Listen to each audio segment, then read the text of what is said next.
جان کلی میں تھی، مشکل میں تھی، تو خدا اپنی نسل کو یسوع میں ہو کر دیکھ رہا تھا. بیٹا صلیب میں جان دے رہا تھا اور باپ اپنی نسل کو دیکھ رہا تھا.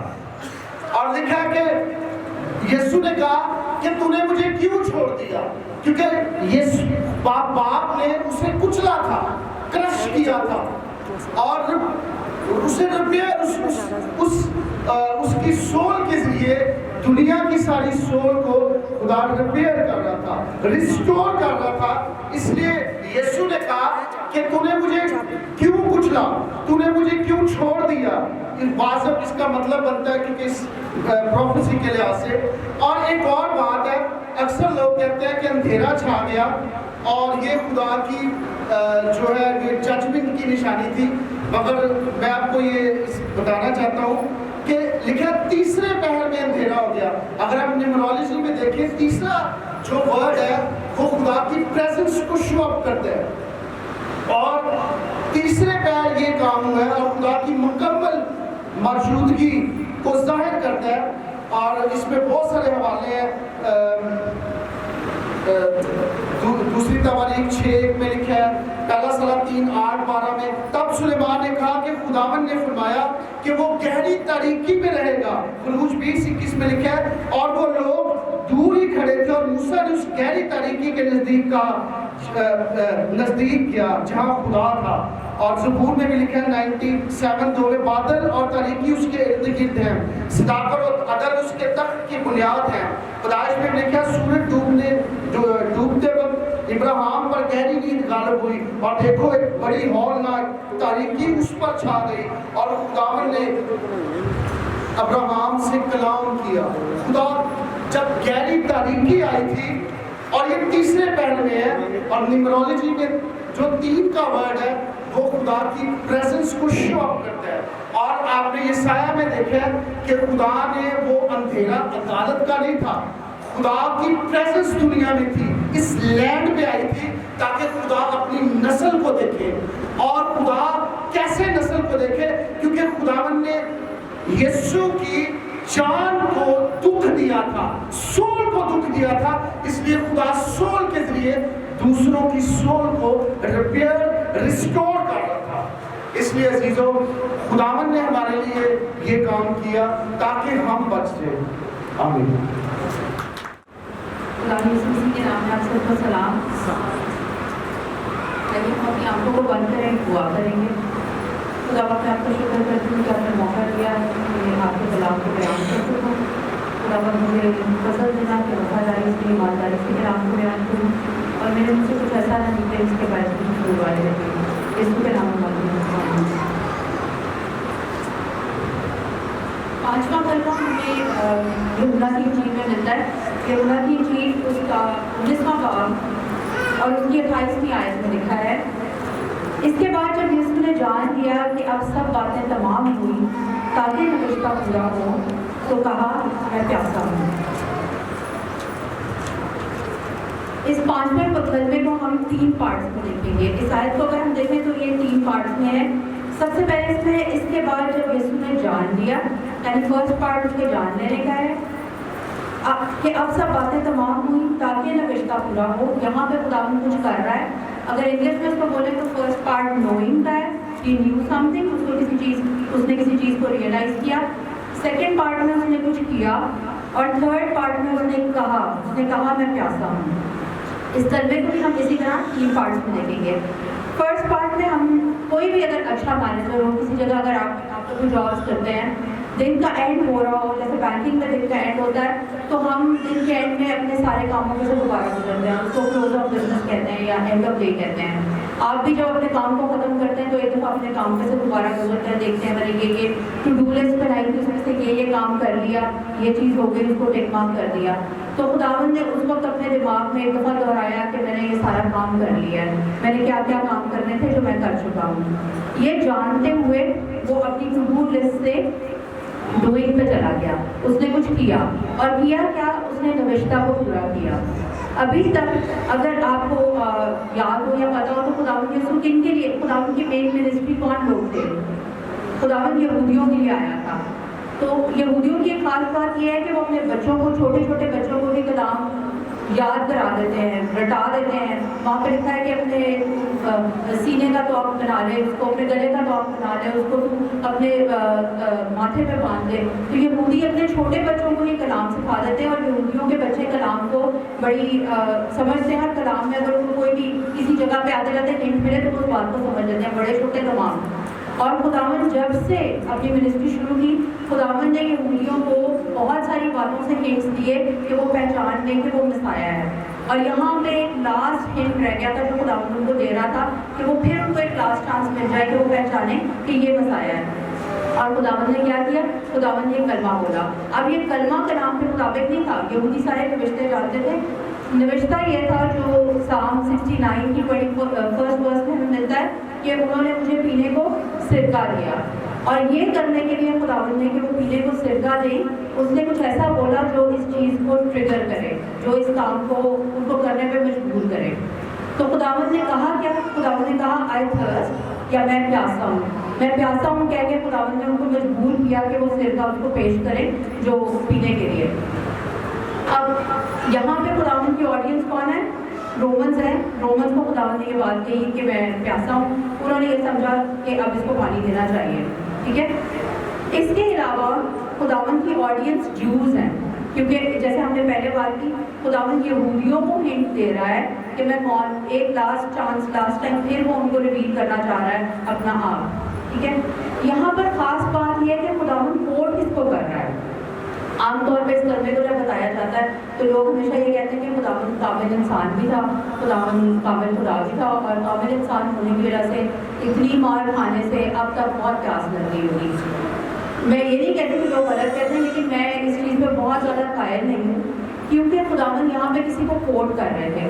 اور خداوند کس کو کوٹ کر رہے تھے یہاں پہ؟ کیونکہ یہ وہی خداوند ہے جو یوحنا کی انجیل میں تھوڑے بار پیچھے 4 بار کی 14 آیت میں کیا کہہ رہے ہیں سامری عورت سے کہ اگر تم مجھ سے مانگتی تو میں تجھے وہ پانی دیتا جس سے تو کبھی دوبارہ پیاسی نہ ہوتی. اور کلام کا اصول کیا ہے؟ کلام کا اصول یہ ہے کہ جو سیراب کرتا ہے وہ بھی سیراب، وہ پہلے سیراب ہوتا ہے.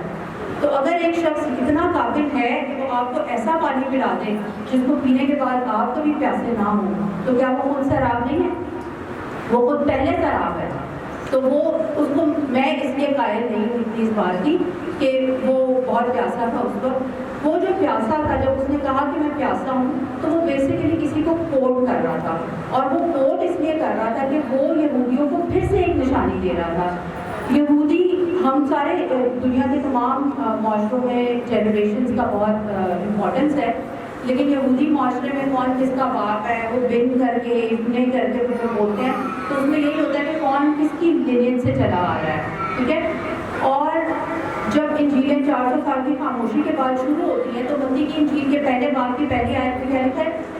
یسوع مسیح ابن داؤد ابن ابراہیم. ٹھیک ہے.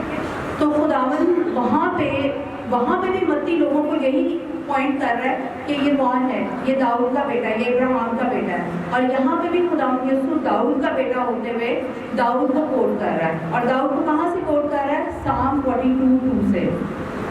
اب سام 42 اگر آپ کے پاس بائبل ہے تو کھولتے نہیں تو مجھے 1 منٹ ہے نکال.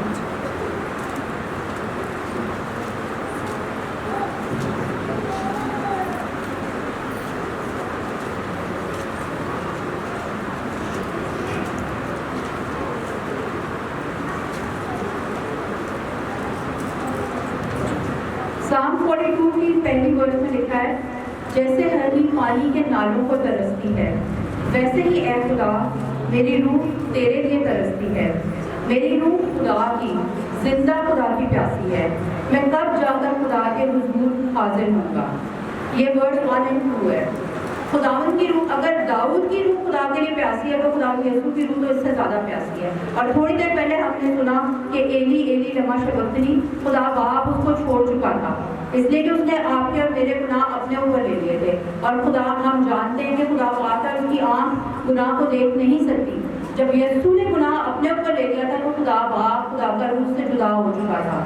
اور خداوند سے کیا برداشت نہیں ہو رہا تھا؟ خداوند سے جسمانی پیاس برداشت نہیں، یہ بات نہیں ہے کہ اس سے جسمانی پیاس برداشت نہیں ہو رہی، خداوند سے خدا باپ کی پاکوں کی دوری برداشت نہیں ہو رہی تھی۔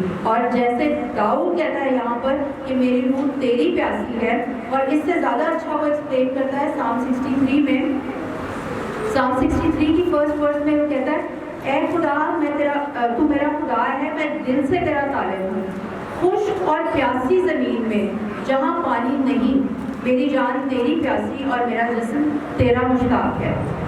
جب روزہ رکھا ہوتا ہے یا گرمی ہوتی ہے تو ہمیں پیاس کا اندازہ ہوتا ہے کہ کیسی پیاس ہے، اور زبور نویس کہہ رہے ہیں کہ ایسی گرمی ہے یا ایسی خشکی ہے کہ اگر کوئی پانی کی باڈی ہو، پونڈ ہو، کوئی لیک ہو، کوئی چشمہ ہو، تو اتنی زمین پیاسی ہے، اتنی خشک ہے کہ زمین اس کو پی جائے گی، آدمیوں کے لیے نہیں چھوڑے گی، اتنی خشکی ہے وہاں پر۔ اور ایسی جگہ پر کھڑے ہو کے مجھے پانی کی پیاس نہیں ہے، میری جان کیا ہے؟ تیری پیاسی ہے اور میرا جسم تیرا مشتاق ہے۔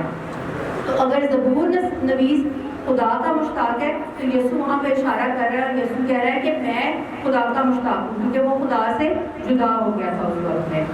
اور آج اگر آپ اس زبور سے کوئی چیز لے کے جانا چاہتے ہیں تو میں چاہتی ہوں کہ آپ یاد رکھیں کہ ہمیں بھی خداوند جیسی ہی پیاس یا زبور نویس جیسی ہی پیاس خدا باپ کے لیے، اس کے روح کے لیے رکھنی ہے، اور اتنے سینسیٹیو ہوں ہم کہ جب اس کا روح ہم سے خفا ہو یا جدا ہو تو ہم اس چیز کو سینس کر سکیں۔ خدا آپ سب کو برکت دے۔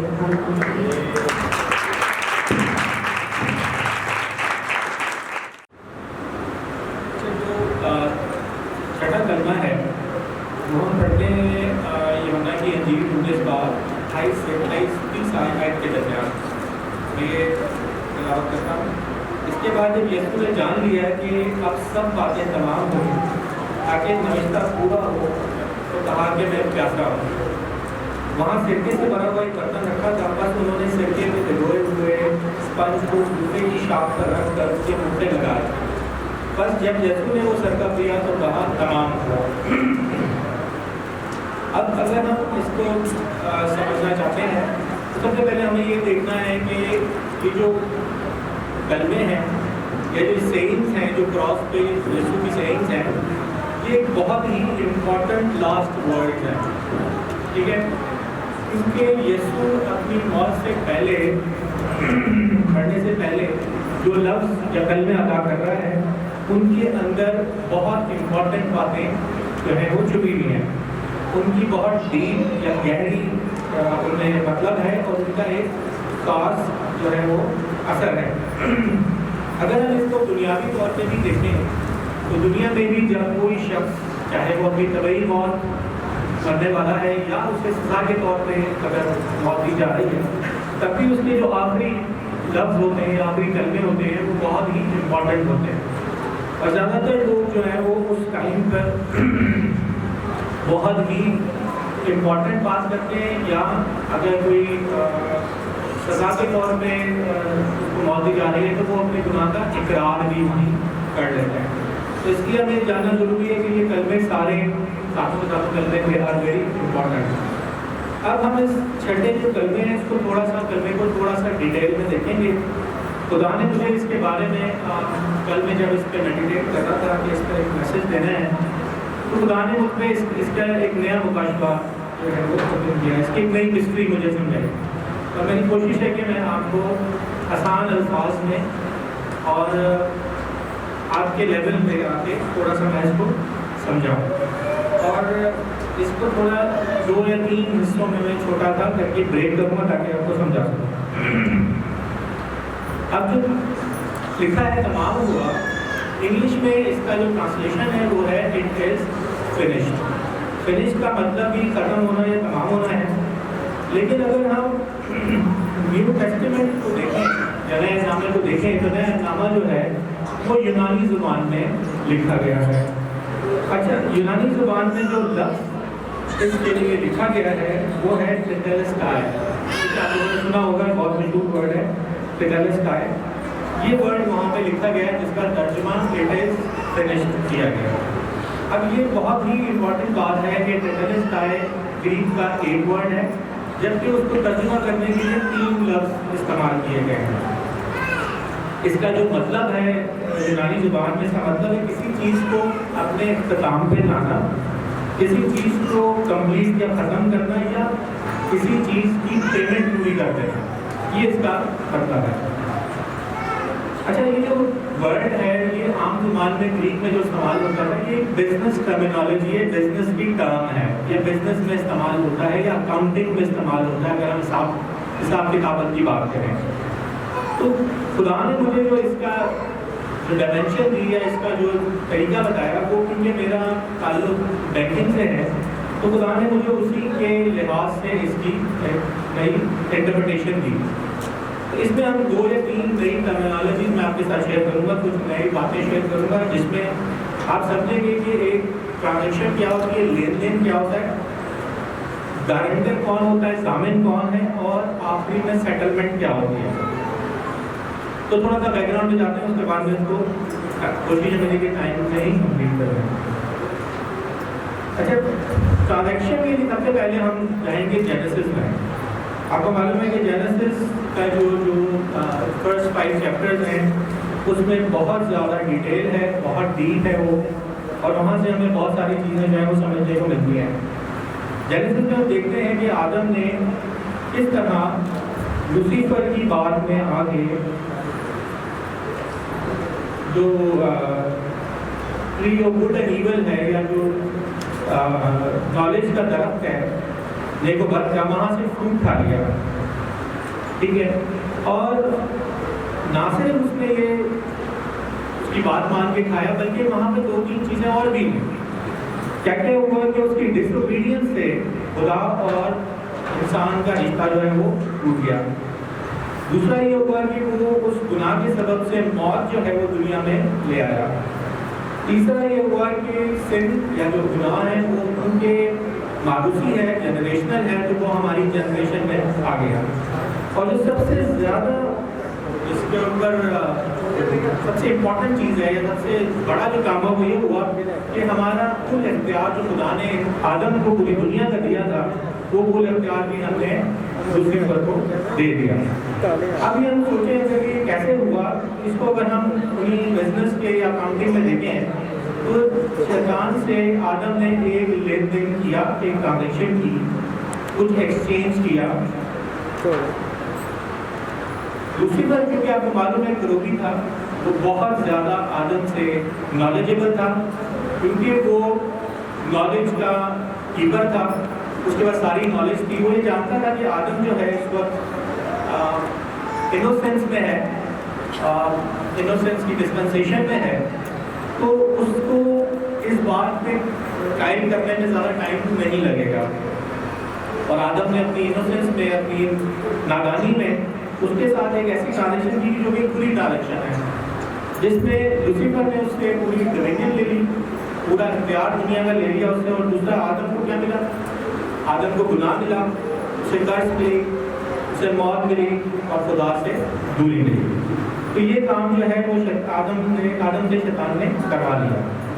اچھا، اب اگر دیکھیں تو بینکنگ کی ٹرم میں ہم کہتے ہیں کہ آدم جو ہے وہ یہ سارا کچھ کرنے کے بعد دیوالیہ ہو گیا، تو بینکرپٹ ہو گیا۔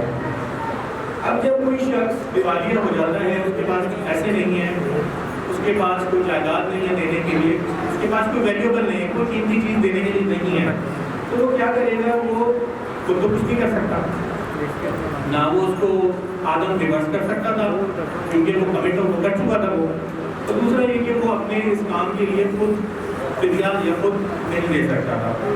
تو یہاں پر ہمیں ایک بات سمجھ میں آئی کہ آدم نے جو جینیسس میں کام کیا وہ اپنے لیے کسی قسم کی فدیہ یا اپنا کسی قسم کا جو کہتے ہیں کہ پینلٹی جو اس پہ لگی تھی وہ دے نہیں سکتا تھا۔ اسے ایک ایسا طریقہ چاہیے تھا جس کے تحت وہ اپنا یہ تمام کام کریکٹ کر لیں، تمام چیزیں پے کر لیں اور اس میں سے آزاد ہو جائیں۔ بینکنگ ٹرم میں ایسے شخص کو جو آپ کی اس طرح کی حالت میں مدد کرتا ہے اس کو گارنٹر کہتے ہیں، یا شیورٹی کہتے ہیں، یا ضامن کہتے ہیں، جو آپ کی ضمانت دیتا ہے کہ جی یہ شخص جو ہے اگر یہ کوئی کمٹمنٹ اپنی کوئی پیسے ہمیں دینے ہیں یا جو بھی کام ہے اگر یہ نہیں کرتا اس کے بہاف پہ اس کے عوض میں کروں گا. تو اگر ہم آگے چلے تھوڑا سا اور دیکھیں گے جب آدم نے یہ سارا کچھ کیا تو خدا نے اس کو ایک پلان بنا کے دیا اس کو کہ کس طریقے سے وہ انسان کی سالویشن کرے گا, جو کہ جینیسس 3:15 میں اور جون 3:16 میں لکھا ہوا ہے. اس کا ایک اور ہے کہ جیسے جینیسس 3:15 میں لکھا ہے کہ میں تیرے اور عورت کے درمیان اور تیری عورت کی نسل کے درمیان عداوت ڈالوں گا, تو تیرے سر کو کچلے گا اور تو اس کی ایڑی میں کاٹے گا. اب آدم کو یہ معلوم تھا کہ خدا نے پلان اس کے لیے بنا دیا ہے کہ وہ ریڈمپشن ہوگی, وہ اس کو واپس لے کر آئے گا.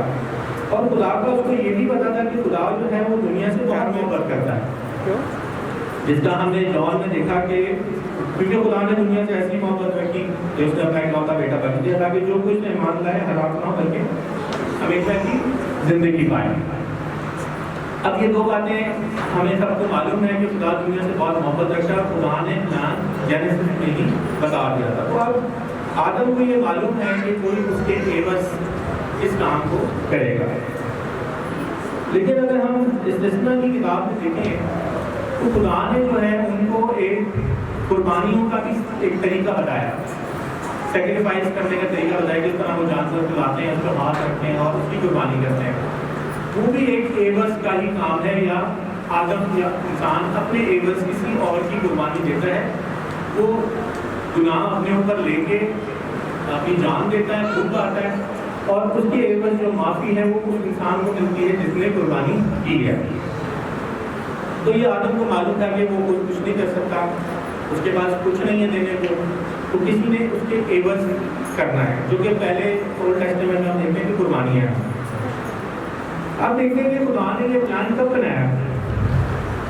بائبل کے مطابق اگر دیکھیں تو ہمیں لگتا ہے کہ جینیسس میں شاید خدا نے پلان بنایا, لیکن ہم ایک ورس پڑھتے ہیں ریویلیشن 13:8, پرکاشپال 13 اور 8 بار میں لکھا ہے, اور زمین کے وہ سب رہنے والے جن کے نام اس بردے کی کتاب حیات میں لکھے نہیں گئے جو بنائے عالم سے ذبح ہوا اور اس حیوان کی پرستش کریں گے. انگلش میں لکھا ہے کہ heaven being slain from the foundation of the world. تو یسوع وہ برا ہے جو کہ دنیا کی شروع سے یا دنیا کی فاؤنڈیشن سے سلین ہے. سلین مطلب قربان ہوا ہے. اگر یہاں بھی ہم لفظ دیکھیں کہ یہ جو بنائے عالم ہے یا جو فاؤنڈیشن کا ورڈ آ رہا ہے, یہ بھی گریک میں کیونکہ یونانی میں لکھا گیا ہے, یہ کیٹابولس ورڈ ہے. اس کا جو ٹیکنیکل میننگ ہے وہ یہ ہے کنسیپشن. کوئی چیز جب ہم شروع کرنے سے پہلے سوچتے ہیں اپنے مائنڈ میں, یہ تب یہ ورڈ اس کو بتاتا ہے. اس کا مطلب یہ ہوا کہ یسوع جو ہے جب دنیا بنانے کا خدا نے سوچا, یسوع اس وقت سے سلین ہے. ٹھیک ہے, اب اس کا مطلب کیا ہے, یہ تھوڑا سا اس کا مطلب یہ ہے کہ یہ بات بڑی کلیئر ہو گئی کہ یسوع دنیا کی بنانے سے پہلے جب کنسیو کیا تھا تب سے وہ سلین ہے. اور اگر ہم اس کو لے جائیں پھر سے بزنس ٹرم میں, تو یسوع دنیا بنانے سے پہلے ہم لوگوں کا گارنٹر ہے. اس نے ہماری گارنٹی دی ہے, شیورٹی دی ہے کہ جب آدم یا ہم سے کوئی بھی ایسا کام ہوگا جس کا کفارہ ہم نہیں دے سکیں گے تو وہ اس کا کفارہ دے گا. اب اس کی ایک امپلیکیشن ہے وہ یہ ہے کہ اگر ہم دنیاوی طور پر بات کریں تو گارنٹی ہم اسی کی دیتے ہیں جس کو ہم جانتے ہیں, جو ہم جانتے ہیں کہ یہ آنیسٹ ہے, یہ دھوکہ نہیں کرے گا, یہ جو بات کہہ رہا ہے یہ پوری کرے گا, ہم اسی کی دیتے ہیں گارنٹی. کیونکہ اگر وہ نہیں کرے گا تو گارنٹر کو کرنا پڑتا ہے اس کے بہاف پہ. ٹھیک ہے, اب خدا نے جو یہ پلان کیا کہ وہ دنیا کے شروع سے ہی اس نے انسان کی آدم کی گارنٹی لے لی, وہ اس لیے کی کہ وہ خدا ہمیں پچھلے ورسز میں دیکھا اور کچھ کلموں میں دیکھا کہ خدا نے دنیا سے محبت کی. اس ورس کو جو کہ یوحنا کی ہے خدا نے دنیا سے محبت کی, اس کو میں تھوڑی دیر میں جا کے دوبارہ سے ایکسپلین کروں گا. اب ہم یہ بھی جانتے ہیں کہ گناہ جو ہے اس کی مجبوری موت ہے. ٹھیک ہے, یہ ہم سب کو معلوم ہے, اور یہ بھی جو جان گناہ کرے گی وہی کرے گی, یہ بھی ہمیں معلوم ہے. اب یسوع نے جو یہ ورڈ استعمال کیا, یہ میں نے آپ کو بتایا کہ یہ ٹرانزیکشن میں استعمال ہوتا ہے جب بھی کوئی